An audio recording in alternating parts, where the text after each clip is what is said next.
أعوذ بالله من الشيطان الرجيم بسم الله الرحمن الرحيم الحمد لله والصلاة والسلام على رسول الله وعلى آله وصحبه ومن والاه وبعد اللهم علمنا ما ينفعنا وانفعنا بما علمتنا وزدنا علما يا رب العالمين.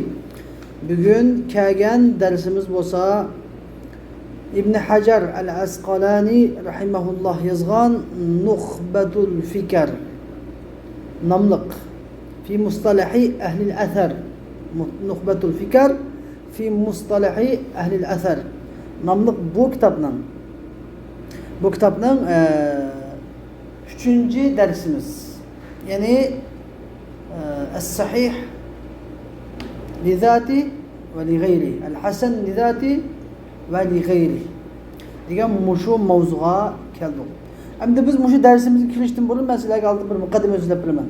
Ilgirki darslar bilan bu darslarni bog'lashtirib, taqsimlarga ayirib muqaddima so'zlab beraman, undan keyin darsga ketamiz, yaxshi tushunarsizlar. Xo'sh, endi biz dastlabda xabar ikki xilga bo'linadi dedik. Bir nima xabar mutawatir, yani bir xabar ahad. Biz xabar mutawatir mustalahul hadisniki mavzusi tadqiqot darsi emas, majal bahs emas deb uni chiqarib o'tdik. Bizda xabar ahad qoldi. Xabar ahad degan mashhur, aziz, g'arib shular qoldi. Nima? Endi biz bu xabar ahadni ikki qismga bo'lgan edik. Ikki qism bor. Maqbul, mardud deb. Maqbul degan nima desanglar, ya'ni buning amal qilish vojib bo'lgan. Maqbul degan amal qilish vojib bo'lgan hadis. Mardud degan-chi desani nima degani edi? Mardud degan, ya'ni muxbir bihining rostchilligi kuch topmagan. Ma'lam yatarajjah fihi sidqul muxbir bihi. Ya'ni muxbir bihining, mush xabar qiluvchining rostchil ekanligi nima kuchlanmagan. Xabar nima atiladi? Mardud deb atiladi degan edi. Endi xabar degan yani burada valla ya xabar imma sidqun ve imma kizb. Xabar ya yolg'on bo'ladi ya rost bo'ladi. Bu ikkining boshqa narsa yo'q. Uchinchisi yo'q. La salisa laha. Endi mushunda bo'lgandan keyin biz maqbul, mardudni ikkiga ayiramiz endi. Xo'sh. Maqbul, sahih, hasan deb ikkiga bo'linadi. Maqbul bo'lgan xabar sahih, hasan deb ikkiga bo'linadi. Ondan keyin sahih ikkiga bo'linadi. Sahihu li zati va sahih li g'ayri deb ikkiga bo'linadi. Hasan-chu hasan ikkiga bo'linadi. Hasan li zati, hasan li g'ayri deb ikkiga bo'linadi. Ondan mardud-chu desanglar, mardud mavdu' zaif deb ikkiga bo'linadi. Ya'ni mardud qanchaga bo'linadi? Mavdu' zaif deb ikkiga bo'linadi. Xo'sh. Endi biz oldi bilan sahih li zatihi degan musannifning sahih li zatini tushuntirib turdi. Sahih li zatihiniki shartlari bor. Sahih li zatiniki sharti 5 tane şartı var. Birincisi bu hadisni rivayet qilgan ravi adil bo'lishi. İkincisi bu raviniki tamamud dabit bo'lishi, ya'ni as tutush qobiliyati intayin yuqori, tamamud dabit bo'lishi. Üçüncüsü muttasil sanad, sanadi ulashgan bo'lishi. Dördüncüsü g'ayr muallal, hadisning matnida illat yo'q bo'lishi. Beşincisi g'ayru shaz, yani o'zidan ishonchliroq bo'lgan bir hadisga qarshi kelmaydigan bo'lishi. Ma'u nima bo'ldi? Mushu sahih li zatihiniki shartlari. Hadis agar mushu 5 shart kamil topilsa, as-sahih li zatihi bo'ladi. Endi biz andagandan keyin hasan li zatihi kelaylik. Hasan li zatihi. Hasan li zatihi degan nima desanglar, hasan li zatihi da faqat la nima tamud dabit degandan bo'ladi, xafifud dabit bo'ladi. Faqat buningda ham 5 shart bor. Hasanun li aynihining ham 5 sharti bor. Hozir men sahihul li g'ayrini keyin deb beraman. Chunki sahihul li g'ayri degan hasanun zatihining o'sgan narsa bo'lganligi uchun uni sizlarga hozir hasanun li zatihini tushuntirman. Hasanun li zatihi degan bu 5 shart o'zi bor buningda bor, ammo bunun faqat bir shart. Tamamud dabit, as-tutush qobiliyati intayin yuqori degan shart. As-tutush qobiliyati biroz tuvanroq, ojizroq bo'lsa-mu bo'laveradi. Ammo adil, muttasil ittisolus sanad, g'ayru muallal, g'ayru shaz bo'lishi o'xshash. Faqat lam as-tutush qobiliyati shundoq tuvanroq bo'lib qolsa, nima deb hisoblanadi bu? Bu hadis hasan li zatihi bo'lib qoldi. Endi xo'sh, sahih li g'ayrihi. Ma huwa sahih li g'ayrihi? Bunda hasanun li zatihi bo'lgan hadis, hasanun li zatihi bo'lgan hadis إذا تعدد طرقه yani qachon buniki yo'llari, ya'ni raviylari ko'p bo'lsa, bir qancha yo'ldan kelgan bo'lsa, sanad ko'p bo'lib, bir qancha yo'ldan kelgan bo'lsa, hasan zatiy nimaga usudu? Sahih li g'ayrihi darajasiga usudu. Tushundingmi?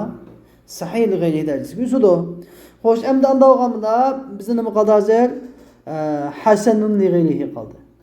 Biz hozir qancha tushunib bo'lgan bo'ldik? Sahih li zatihi, sahih li g'ayrihi, hasan li zatihi tushundik. Hasanun li g'ayrihi. Ma huwa hasanun li g'ayrihi? Biz bu hasanun li g'ayrihi tushunish uchun nimaga o'tishimiz kerak? Mardud babı o'tish kerak. Mardudni deb tushundiganda qo'shdi biz. Mardud degan rad qilish vojib emas, bu ma'nosi. Maqbulning ma'nosi nima? Ma yajibul amal bihi. Lekin mardudning ma'nosi shu, buning ma'nosi ma lam yatarajjah fihi nima sidqul muxbir bihi. Ya'ni muxbir bihining rostchiligi tarjih topmagan, kuch topmagan hadis, xabar. Dedik shunama. Unda bo'lgandan keyin muyindoq biz mardudni ikkiga bo'ldik. Böyle mavdu' yalgan, qo'yilmaydi, to'qilma hadis. Buni qaramaymiz. Buning ichida zaif deb bir turi bor. Marduddan zaif deb bir turi bor. Mush zaif degan turi agar buning yo'li ida ta'addada turuquhu.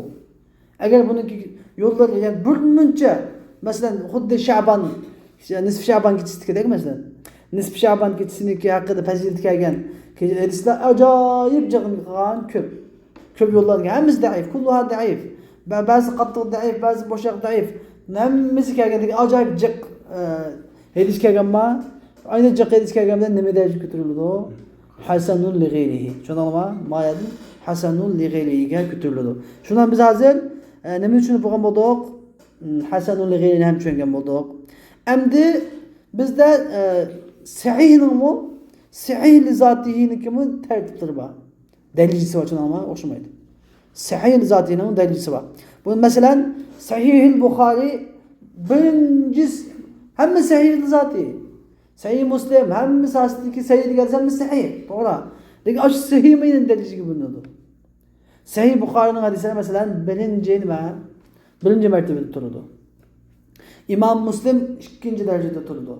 Ama Sahih Bukhari ile Sahih Muslim ikisi birlikte rivayetler en birinci muttefak aleyhi onun birinci orunda durdu. Ondan kalsa muttefak aleyhi birinci orunda durdu. Onun ikinci durduğuna İmam Bukhari'nin hadisleri, üçüncü durduğuna kimin hadisleri? İmam Muslim'nin dördüncü orunda durduğuna çoğu yani makane ala şartihima. Ala şurutihima. Yani İmam Bukhari İmam Muslim'nin şartı bu içe hadis rivayet kılganlar. Hadisindeki sahih yoki zaif deganda qabul qilganlar. Bunda kimning qazma hadisini bo'lsin. Bunda darajada turdi. Demak, biz sizlarga bugungi darsning butunlay mazmunini sizlarga deb bo'ldim. Endi Musannaf ibn Hajar al-Asqalani rahimahullah deydiki va xabarul ahadi. Xabaru ahad bi naqli adlin tamid dabtini adil astish qobiliyati to'liq muttasilat sanadi ulashgan g'ayr muallal illati yo'q bo'lgan va shaz bo'lmagan yo'l bilan kelgan xabar ahad huwa degan şu xabar ahad bo'lsa, bu yerda huwa damir fasl deb ataladi. Ya'ni xabar ahadniki as-sahih zati degan xabar ahadning sifati emas, balki mesela xavli deganni bildirish uchun damir fasl keladi. Huwa faqat shula, shunda yuqorgi mush bashar bilan kelgan xabarlar as-sahih zati deb ataladi, boshqasi emas. La g'ayru. La g'ayru degan gapni huwa degan damir faslni chiqaramiz. Nimashqa as-sahih zati asli xabar qanday kelish kerak? Xabar nakil kelish kerak. Mubtada qanday kelish kerak? Ma'rif kelish kerak. Ba'zida xabar ma'rif bo'lib qolsa, shu chaqda xabar bilan nimani na'atni ayirish uchun, mayadiki na'at emas, sifat emas, bu xabar deyish uchun huwa degan damir fasl qo'yiladi. Nimani orasida mubtada bilan xabarning o'rtasida huwa degan damir fasl qo'yiladi. Buni nima chiqadi? Taxsis foyda chiqadi. Ya'ni huwa sahih li zati degan laysa ghayru degan gap chiqadi bu yerda. Endi sizlarga adil degan gapni tushunadigan bo'lsangiz mumkin. Adil degan nima desam, adil degan bir taqvolik. Raviyiniki men adil degan gap qozining odilligi deyilgan mesela, qozining odilligi emas, balki u nima? Taqvolik. Ya'ni bir muru'a, ya'ni insoniylik, odamiylik. Biri takvadarlık buluşu yani günah məsiyyətdən ictinab qıldığan takva adamın gibi. Qazı, adalet degen, adil degen emas. Yani adil degeni yani takva. Günah məsiyyətdən saqlanıldığan muruat degen yani adimilik var, insanperver. Adimi degen adimilik var. Mavuşki. Muruvatlik degen. Muşu adil degen buludu. Tammud dabıt degen gap as tutish qobiliyati degen gap. Ad-dabit ikki xil bo'lib bir dabtus sadr yani bir nima? Dabtu el-kitabe. Dabtu sadr degan gap, nima degan gap desanglar, dabtu sadr degan gap shu yatılgan, anlagan hadisini yatlash, uni kenede uni intayin puxta yatlash, pishiq yatlash. Qachon men deyman desa shu chaq deyariz. Tekrar qilmasimi, kitob qilmasimi, qachon deyman desa to'g'ri holatda deyariz deb ataladi. Dabtu sadr deb ataladi. Dabtul kitabe degan shu hadisini ustozdan olgan to'g'ri yozib olish, uni kenede shu yozib olgancha shu kitob ustozga tahsiq qilib ko'zitib, men mana bunda yozdim deb ustozga ko'rsatish, ustozni to'g'rilatish buni. To'g'rilitib bo'lgandan keyin mushuni toki shu hadisni boshqa yetkazgan joyda davomli shu kitobga qarab deb berish. Shu hadisni yetkazgan joyda shu kitobga qarab deb berish. İmam Ahmed ibn Hanbal masalan nima edi? Dabtus sadr edi. Dabtus sadr. Ammo qachon hadis so'zlavchi kitobga qarab deb beradi. Dabtus sadr turib. Nima uchun? Intayin ehtiyot qildik uchun. Xuddi shunday. Endi muttasil sanad ittisalsa degan gap yani Rasululloh yani shu masalan Imom Buxoriydan tortib Rasulullohga bo'lgan silsila, ravilar silsilasida hech kim uzilib qolmaslik, ya'ni bir-birini ko'rmagan odam bo'lmaslik. Chuqur sanad bir tutashgan bo'lish. Uni kenidan g'ayr muallal, ya'ni illat bo'lmaslik buningda. Illat degan gap illa bizda ikki xil bo'ladi. Bir illa qadiha, bir illa zohira, ya'ni bir illa xafiya. Aşkarlı illet, mehfi illet de bir iki illet var. Onundan keyin yana biri illa qadiha, yani bir illa g'ayri qadiha de bir iki illet var. Bir yerde demek bo'lgani aşkarlı illet bo'lsa-mu tabii ki bo'lmaydi. Uning keyinidan lekin illet aşkar bo'lib g'ayri qadiha bo'lib qolsa masala yetkazmaydi. Masalan ben Abdullah deb rivoyat qilib berdim. Ben Abdullah deb. Lekin bu Abdullah ibn Abbas demoqchi. Lekin Abdullah ibn Umarkan rivoyat qilgan. Yine bir hadisda Abdullah ibn Umarkan deb chiqsa, bu illat bo'ladi bu, illat. Lekin g'ayri qadiha bo'ladi. Illa g'ayri qadiha bo'ladi. Ammo illat ba'zi illatlar bor maxfi, lekin bunda nima bor? Qadiha bo'lgan. Endi hadisdagi sahihlikqa ta'sir yetkazadigan darajada illatlar bo'ladi. Buni kim bilardi? Buni muhaddislar bilardi. Ko'p zaman tadqiqot muhaddislar bilardi. Uni asan bilinmaydi. Şuna bu hadisde muşu dergi qilganda muhaddislarga tayinlamay amal yo'q. Şuna shu muhaddislar qaydan bu bo'lsa mushuni illatni biz bilmaymiz-da. Uni shu muhaddislar bilardi. Vala shaz bo'lmasi kerak. Ya'ni shaz degani nima? O'zidinmi avsaq bo'lgan, shaz degan qanday desam bu sahih, lekin mushu ravi siqa. Ammo o'zidinmi siqa bo'lgan bir siqimiga qarama-qarshi kelib qolgan.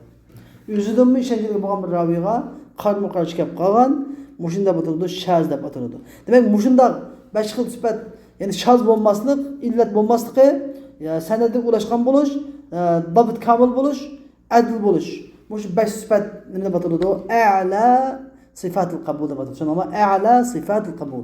Qabulning eng oliy sifatlari deb ataladi. Huwa sahihul zat. Unda bo'lganda bu sahih zat deb ataladi.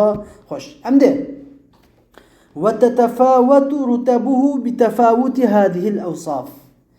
Endi bu sahih zatihi bo'lgan hadisniki mertebeleri mushu sifatlarning egizpas bo'lishi bilan farqli bo'lishidan farqli bo'ladi. Anladın? Mushu sifatlar egizpas bo'lsa, nimalar? Mushu sahih zatihi deb hammasi sahih. Umum bir hadis var bizda. Hammasi sahih.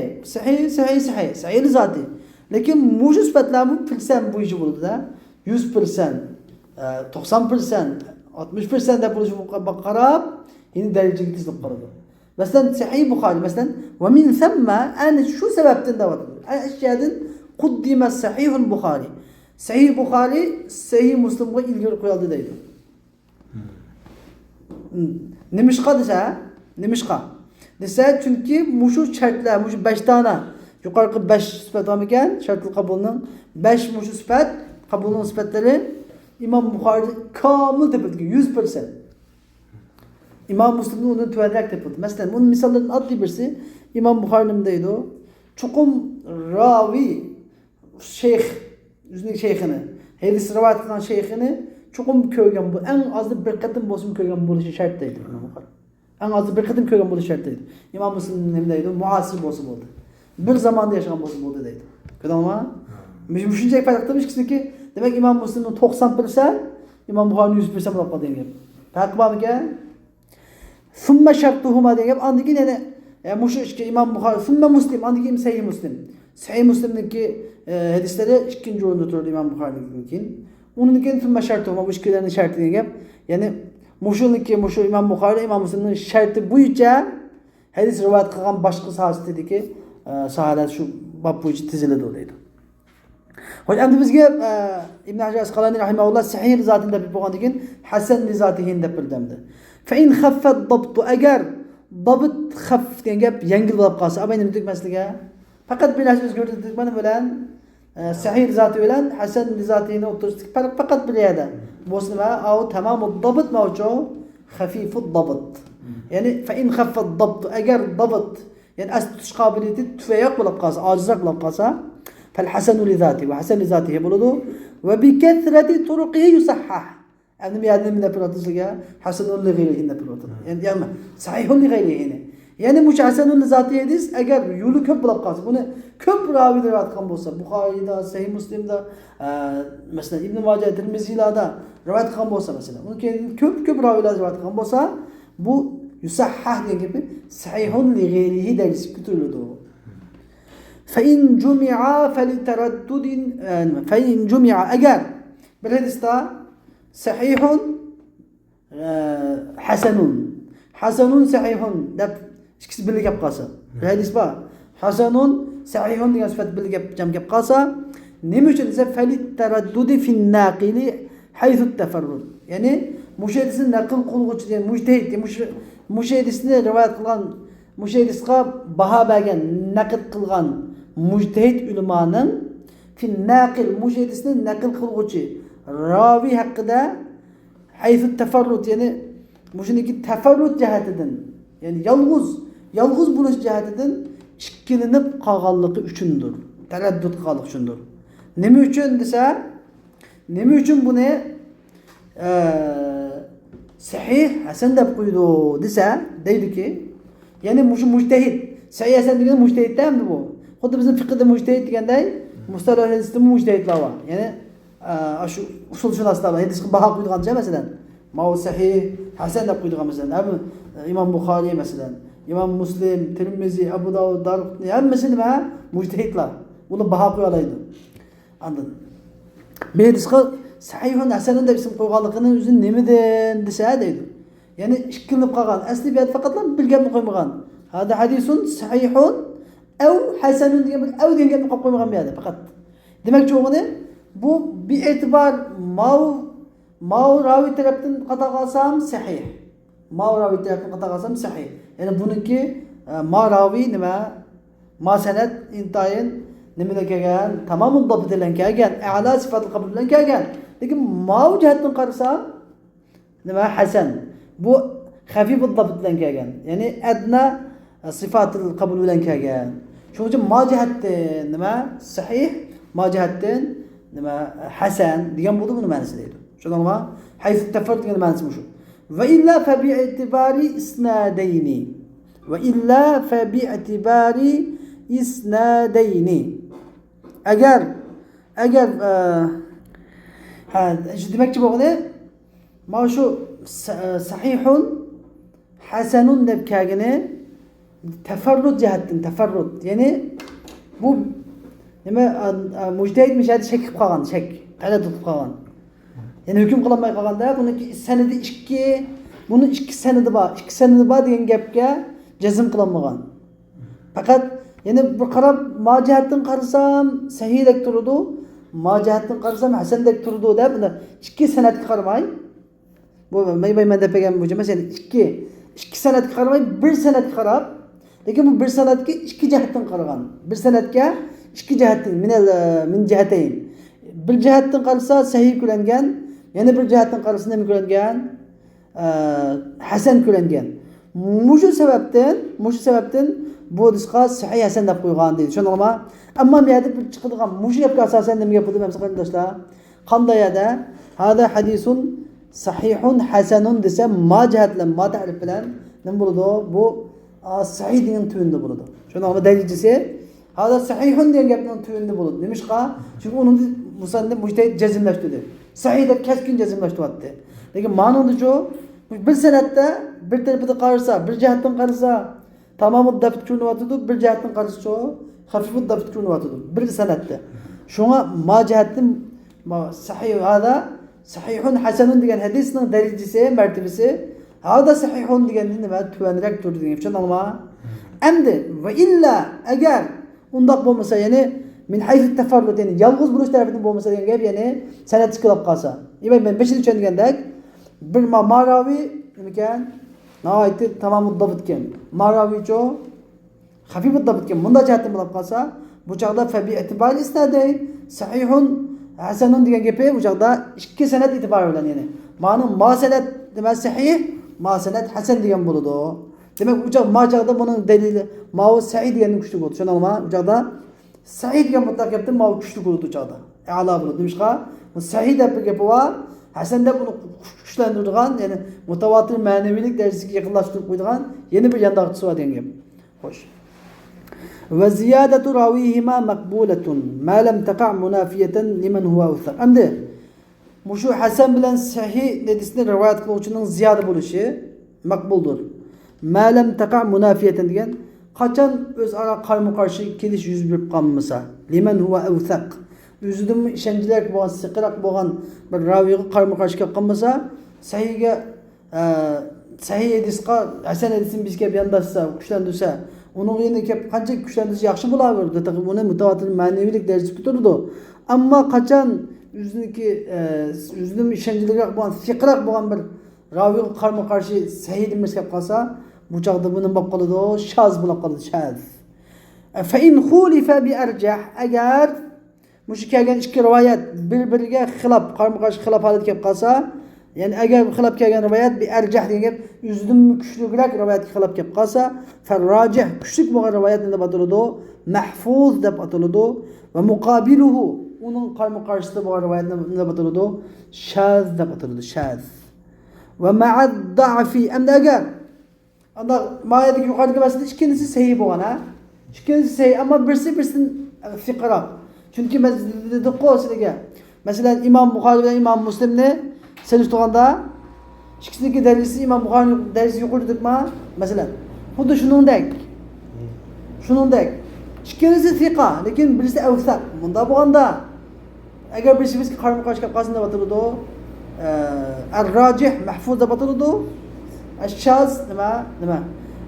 Al-marjuh shaz deb ataladi. Ammo biri zaif. Zaif hadisdan birisi. Nimaga sahihlik darajasiga chiqolmaydigan bir ojiz. Yana biricho zaif, yana biri sahih, bunda qarama-qarshi kelib qolsa desa, farrajih, ya'ni sahih bo'lgan, kuch besib ketgan kuch bo'lgani ma'ruf deb ataladi. Va muqabiluhu sahih hadisga qarama-qarshi kelgan zaif hadisni deb ataladi, munkar. Munkar deb ataladi. Ma'lum bo'lsa bo'ladi. Endi xo'sh, val fardun nisbi. Endi bizda fardun nisbi, başta biz fard ishki bo'ldik, fard mutlaq, ya'ni fard nisbi dedikmi? Fardun nisbi hadis in wafaqahu ghayruhu, agar uningga shu fardun nisbi hadisniki g'ayri muvofiq kelib qolsa, fa huwa al-mutabi'. Mutabi' deb ataladi. Mutabi' ikki xil bo'ladi. Mutabi' tam, yana bir mutabi' qasira deb ikki xil bo'ladi. Mutabi' tam degan shu 5 tan sanatning biridan oxirigacha agarsa mutabi' tam. Agar sanatning o'rtasidan agarsa nima mutabi' qasir deb ataladi. Imom Buxoriy ham ancha chiqadi bundan masalan. Va in wujida ibatki Buxoriy darsimizda nima chiqdi birisi? Ajnimidan Sufyan ibn Uyaynadan ikki rivoyat qilib Muslimdan mutabi'ani deb ataladi. Shu mutabi'a qasira. Agar Imom Buxoriy shayxidan tortib yeni bir sanat, ayrı bir sanat kelsa deb ataladi. Mutabi'a tam deb ataladi. Va in wujida matnun yushbihuhu, agar mushu fardun nisbiga o'xshaydigan yeni bir matn topilsa, fa huwa ash-shahid deb ataladi, shahid. Va tatabbu'u turuqi lidalik, Hem de şu yollarını muşundaq ferdin nisbinin yollarını iz qo'llab tekshirish bo'lsa, huval i'tibar deb atılı da olaydı.